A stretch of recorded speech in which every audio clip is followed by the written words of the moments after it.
Yan mga katribo, yung ating ginawang abono na natural na abono ay atin nang i-apply ngayon dyan sa patula.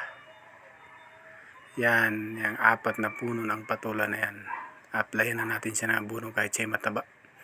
Dun din sa ampalaya, sitaw at okra. Kaya dyan natin i-abono yan.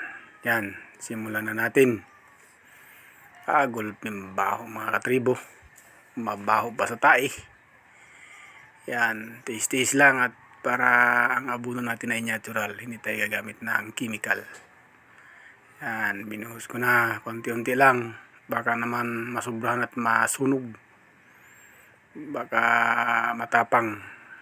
Ito'y ngayon ko lang ginawa mga katribo.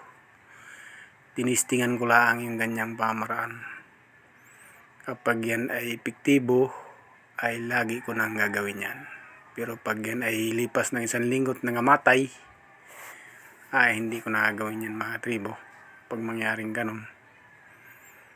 Kaya yan, didiligan lang ng tig, kakaunti. Gulping baho talaga. Mabaho pa sa pulusi. Mabaho pa sa tae. Yan, tinis lang ni katribo. Sa kulay pa lang. Yan, dito naman mga katribo sa ampalaya. Yan, ngirit ng ampalaya baho Yan, yung ampalaya na yan, uobserbahan natin sa loob ng 1 linggo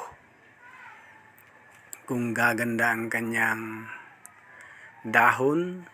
Lulusog sila, ay napakagandang ideya ito. Dahil ngayon lang ito nasubukan ni katribo. Yan yung ampalaya, 4 na punong ampalaya. Pag yan ay namunga, ang dami na yan. Sitaw naman, ang sitaw ay hindi pare-parehas ang tubo mga katribo. Yan, nagapang na yan, ilang araw lang mamumulaklak na yan. Yan, yung iba naman ay medyo payat-payatin.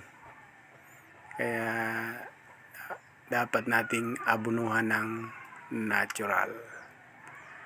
Yan. Yan yung mga sitaw na yan. Para makaani tayo ng maganda. Mamaya mga katribo, pag yan ay nalagyan ko na lahat, didiligan ko rin ng tubig para hindi matapang ang dating sa ating pananim. Yan, okra naman. Hindi rin pare-parehas mga katribo ang tubo ng okra. Meron ding maliit pa at meron namang magandang tubo. Ito, yan, malaki na. Kahit sila magkasabay tinanim. Yan, alagaan nating mabuti para mabigyan tayo ng magandang ani. Yan, subok pala yung mga katribo yan. Pag yan ay nag-click at tumaba ang ating halaman, yan na ang itutuloy-tuloy kong abono sa lahat kong pananim.